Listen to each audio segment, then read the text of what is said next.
నమస్తే, నేను మీ సతీష్. జగన్మోహన్ రెడ్డి బ్లడ్లో భయం అనేది లేదు. మేమంతా జగనన్న సైనికులుగా ఆయన వెంటే నడుస్తాం. ఈ రోజున కూటమి ప్రభుత్వం అధికారంలోకి వచ్చి 6 నెలలు అవుతున్నా కక్ష సాధింపు చర్యలు తప్పితే ఎక్కడ ప్రజలకు మంచి చేయాలని కానీ లేదంటే వాళ్ళకి ఇచ్చినటువంటి ఎన్నికల హామీలు అమలు చేసే దాంట్లో పూర్తిగా విఫలం చెందుతున్నారు. ఈ రోజున ప్రజలకు మంచి చేయాలని చూస్తున్న వైసీపీ నేతల్ని తప్పుడు కేసులు, అక్రమ అరెస్టులతోటి కక్షపూరితమైనటువంటి చర్యలు పూనుకుంటూ వాళ్ళని నిర్బంధించేటువంటి కుట్రలు చేస్తూ ఉన్నారు అంటూ మాజీ మంత్రి రోజా చేసినటువంటి వ్యాఖ్యలపైన పెద్ద ఎత్తున విమర్శలు కూడా వెలువెత్తుతూ ఉన్నాయి. మరి నిజంగా వైసీపీ నేతలు ప్రజలకు మంచి చేస్తుంటే ఈ రోజున ఈ పరిస్థితి ఉండేదా? ఈ రోజున వైసీపీ నేతలు చేస్తున్న ఈ విమర్శలను ఎలా చూడాలి అనేటువంటి అంశాలు మనతో విశ్లేషించేందుకు ప్రముఖ రాజకీయ విశ్లేషకులు అడిసిమల్ శ్రీనివాసరావు గారు ఉన్నారు. సార్ నమస్తే. నమస్కారం అండి. సార్, ప్రధానంగా ఈ రోజున జగన్మోహన్ రెడ్డి గారి దగ్గర నుంచి మనం చూస్తూ ఉన్నాం, అధికారం కోల్పోయిన మొదటి రోజు నుంచి కూటమి ప్రభుత్వం వైఫల్యం చెందింది, ఎన్నికల హామీలు అమలు చేయట్లేదు, సూపర్ 6 ఏమైంది, ఈ రకమైనటువంటి ఒక వాదనని తెరపైకి తెస్తూ ఉన్నారు. ఈ రోజున రోజా గారు వచ్చి ప్రజలకు మంచి చేస్తున్న వైసీపీ నేతల పైన కేసులు పెట్టి వేధిస్తున్నారు, భయం మా బ్లడ్లో లేదు, మేము ఎవరికి భయపడం అని చెప్పేసి ఆవిడ చేసిన వ్యాఖ్యలను ఎలా చూడాలి? కొంతవరకు వాస్తవం ఉందండి. అంటే భయం బ్లడ్లో లేదుంది కదా, ఆవిడ భయం బ్లడ్లో ఉందో లేదో తెలియదు, కానీ సిగ్గు శరం మాత్రం గ్యారంటీగా లేవు ఆ బ్లడ్లో. అది వాస్తవం, 100% కరెక్ట్. తర్వాత మేము ఎవరికి భయపడలేదు, మేము దాక్కోలేదంటే, లేదా మంచి చేస్తున్న వైసీపీ నేతలని ఈ ప్రభుత్వం అణిచివేస్తుంది, దాడులు చేస్తుందా, ఇలా ఇళ్ళు కూలుస్తున్నారు, ఇలాంటి మాటలు మాట్లాడుతున్నారంటే నిజానికి ఈ ప్రభుత్వం అలాంటివి ఏమీ చేయట్లేదు కాబట్టి ఆ మాటలు మాట్లాడుతున్నారు వాళ్ళు, అంతే కదా. ఆ మాటలను ధైర్యంగా వచ్చి 6 నెలల క్రితం కాండ్రించి ఉమ్మేశారు జనం, మామూలుగా కాదు, తోసేసారు, బయటికి నెట్టుకుంటూ పోయారు వాళ్ళని. అక్కడ ఇక్కడ ఆ కులం ఈ కులం, ఆ మతం ఈ మతం, ఆ ప్రాంతం ఈ మొత్తం అందరూ కలిసి తోసేసారు బయటికి. అయినా సరే మీరు భయం లేదు. మరి ఇప్పుడు మొన్నటిదాకా ఎక్కడ పారిపోయింది? విహారయాత్రలకు వెళ్ళిందా? అంతే కదా. వీళ్ళు ఏం తప్పు చేశారండి? పెన్షన్లు ఏమన్నా పెంచలేదా?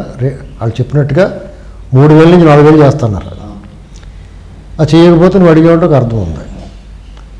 పైగా ఏప్రిల్ నుంచి మే జూన్ కలిపి 3 నెలలు కలిపి ఆ నెల 4,000 కలిపి 7,000 జూలై 1వ తారీఖు ఇస్తున్నారు. ఇవ్వకపోతే అడగాలి. మీరు చెప్పిన మీ గ్యాంగ్ వాలంటీర్లు లేకుండానే ఇచ్చారు. రేషను ఆ ఇంటింటికి పంపి అవక్క లేకుండానే ఇస్తున్నారు. వాళ్ళు ఏం తప్పు చేశారు ఆ విషయంలో? మహిళలకు పాల వడ్డీకి డ్వాక్రా రుణాలు ఇస్తున్నారు. 5 లక్షల నుంచి 10 లక్షలు పెంచారు. 3 సిలిండర్లు ఇచ్చారు కదా. ఇంకేం కావాలి మీకు? ఒకటి చేసుకుంటూ వస్తున్నారు కదా. వాళ్ళు డిఎస్సీ వేశారు కదా. వాళ్ళు ఇంకా అమ్మ ఒడి లాంటిది ఏదో ఉంది కదా, తల్లికి వందనం, అది రేపు జనవరిలోనే ఇప్పుడు పండగకి అనౌన్స్ చేస్తారు. వచ్చిన వెంటనే ఇతను చేయడం 6 నెలల దాకా అలా కూల్చివేతలో ఇసుక మధ్యలో ఎంత దొబ్బేయచ్చు ఆ లెక్కలు వేసుకుంటూ కూర్చున్నాడు అతను. ఒకసారి చూసుకోవాలి. ఇప్పుడు ఆవిడ చెప్పివన్నీ కూడా వాళ్ళ హయాంలో చేశారు. దారి కట్టంగా గోడ కడతాం, ఊళ్ళు ఖాళీ చేయించడం, ఇళ్ళు కూల్చడం, అక్రమంగా అరెస్ట్ చేయటం, రక్త గాయాలు చేయటం, ఇసుక దోపిడీ చేయటం, అడ్డం వచ్చిన వాడిని నరికి చంపడం, ఇవన్నీ వాళ్ళు చేశారు. వీళ్ళు చేయట్లేదని చెప్పేసి బాధ ఏమో అనుకుంటున్నాను నేను. ఆ బాధ మీతో పాటు ఈ టీడీపీ క్యాడరు సామాన్య ప్రజలు కూడా ఏకీభవిస్తారు ఆ విషయంలో. ఇలాంటివి ఏం చేయట్లేదు. అవన్నీ చేస్తే అసలు మీరు రోడ్డు మీద అడుగు పెట్టగలరా? ఈ మాటలన్నీ మాట్లాడగలరా? ఏమో మాట్లాడుతురేమో, మీకు సిగ్గు గట్టలేదు కాబట్టి. అంటే ఇంకొక మాట ఆవిడ చెప్తుంది ఏమిటంటే, ప్రజలకు మంచి చేస్తున్న వైసీపీ నేతలు అసలు ప్రజల కోసం అని చెప్పి సచివాలయాలకి, ఆర్పీకే సెంటర్లకి వైసీపీ నేతలే వాళ్ళ భూములు స్వచ్ఛందంగా ఇచ్చి అక్కడ భవనాలు నిర్మించారట. అవన్నీ కూడా ఈ రోజున వాళ్ళు స్వచ్ఛందంగా నిర్మితే తీసుకోవచ్చు కదా వాళ్ళు. గతంలో ఎవడన్నా ఇలాంటి బిల్డింగ్ కట్టి వాళ్ళకి అద్దెకి ఇస్తే వాళ్ళ అద్దెలకు ఇవ్వక తాళం వేసిన సందర్భాలు ఉన్నాయి వాళ్ళ హయాంలో. ఇంకా సిగ్గు లేకుండా జనాలు జేబులు కొట్టేసిపోడు, ఎదటోడు జేబులో డబ్బులు పెడతాడా? అసలు నాకు కనీసం నమ్మితే చెప్తే నమ్మిలా ఉండాల. ఇప్పుడు జేబులో ఉన్నాడండి, అడు వృత్తి ఏంటి? జేబులు కొట్టేస్తాడా? అంతేగాని 100 రూపాయలు కట్ట 1000 రూపాయలు కట్ట చేతిలో పెట్టుకుని డబ్బులు లేనివాడు జేబులో పెడతాడా వెళ్ళి? ఆ మాట చెప్తుంది ఆవిడ, అలాగే చెప్తుంది ఆవిడ. చెప్పి చూస్తుంటుంది. ఎక్కడ దొరికితే ఆవిడ దొబ్బేశారు. ఎవరికి అంకిన గాడి దొబ్బేశాడు. ఎవరి స్థాయిగా ఆ రకం దోపిడీ చేశారు. జగన్మోహన్ రెడ్డి ఉండగా సెంట్రల్ ఎయిడ్ ఇసుక మీద మద్యం మీద నాకు ఎంత ఇచ్చేసి నువ్వేం కొట్టుకొని వదిలేసాడు. కాంట్రాక్ట్కి ఇచ్చేసాడు. దోపిడీకి అప్పుడు సబ్ కాంట్రాక్ట్కి ఇస్తారు కదా. ఇప్పుడు పెద్ద వరకు పోలవరం అయ్యి పెద్ద కాంట్రాక్ట్ తీసుకుని సబ్ కాంట్రాక్ట్ల కింద ఇస్తారు. ఆ వర్క్ ఈ వర్క్ చేయమని. ఇతను ఏం చేసాడు, మొత్తం దోపిడీ అనేటువంటిది కార్యక్రమం పెట్టి ఇసుక మీద మద్యం మీద భూముల మీద మట్టి మీద మసాల మీద అల్పెండాకుడి మీద అన్నిటి మీద ఆ సబ్ కాంట్రాక్ట్కి ఇచ్చేసాడు. ఇప్పుడు తూర్పుగోదావరి జిల్లా ఉందనుకో ఎగ్జాంపుల్, నెలకు 10 కోట్లు ఇచ్చేసి మీ ఇసుక అంతా నమ్మేసుకున్నాడు. ఆ డబ్బులు కట్టలేక ఎండిని తాగేసాడు. ఆడు సంపాదించుకోకపోయినా వీళ్ళకి ఆ 10 కోట్లు కట్టేయాలి. పోనీ అది ఆడు అమ్ముకునే టైంకి మీదున్నట్టు వెంకటరెడ్డి సుబ్బారెడ్డి ఆవిడ వచ్చి కూర్చుని కూడా మాకేంటండి మళ్ళీ ఎమ్మెల్యేలు అడుగుతారు.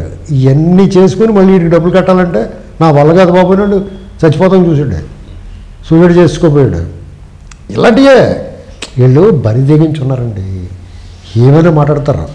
కారణం ఏంటి, చంద్రబాబు నాయుడు గారు ఆయన మనస్తత్వం, ఆయన వ్యక్తిత్వం, ఆయన విధానం వల్ల వీళ్ళు మనల్ని ఏం చేయలే అన్న ఒక ధీమా ఉంది. మామూలుగా అయితే ఏం చేయాలి, లోకేష్ గారు యాక్షన్ తీసుకోవాలి. రోజా ఉంది, ఆవిడ హయాంలో ఎన్ని అక్రమాలు చేసిందంటే అంతులేని అక్రమాలు చేసింది. జగన్మోహన్ రెడ్డి తర్వాత స్థానం ఆవిడకే ఉంటుంది.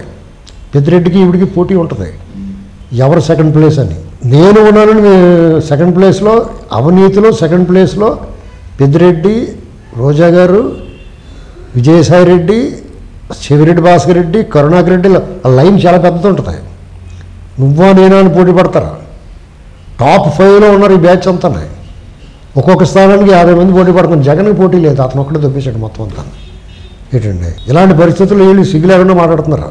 భయం లేదు, భయం లేదు, బ్లడ్లో లేదు, ఇలాంటి మాటలు మాట్లాడుతున్నారు. అవన్నీ మాట్లాడకూడదంటే ఏం చేయాలంటే, సరేలే అయితే ఆడదాం ఆంధ్రలో 100 కోట్ల మాట ఏంటని అడగాలి. సిఐడి వాళ్ళు సరికి ఎగేస్తున్నారండి మిమ్మల్ని, ఏదో విచారణ ఉందంట అలా, అప్పుడు దాక్కుంటారు మళ్ళీ.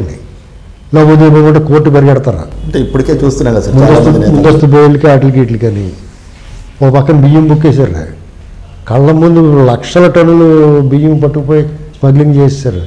గంజాయి వ్యాపారం, మట్టి వ్యాపారం, ఇసుక వ్యాపారం, లెక్కర్ మీద భూములు అమ్మేసుకోవడం, భూములు తాకట్టు పెట్టేయడం, ప్రభుత్వాసులు తాకట్టు పెట్టడం, 25 ఏళ్ళకి తాకట్టు పెట్టేశారు. పోలవరం నాశనం చేశాడు, అమరావతి నాశనం చేశాడు, మొత్తం వ్యవస్థనంతా కూలబెట్టేశాడు. వీళ్ళు ఏం ముఖం పెట్టి మాట్లాడుతున్నారండి వీళ్ళు అసలు అన్నీ. నేను అదే అనుకున్నాను, వీళ్ళకి ఏం లేదు మాట్లాడతాను అనుకున్నాను.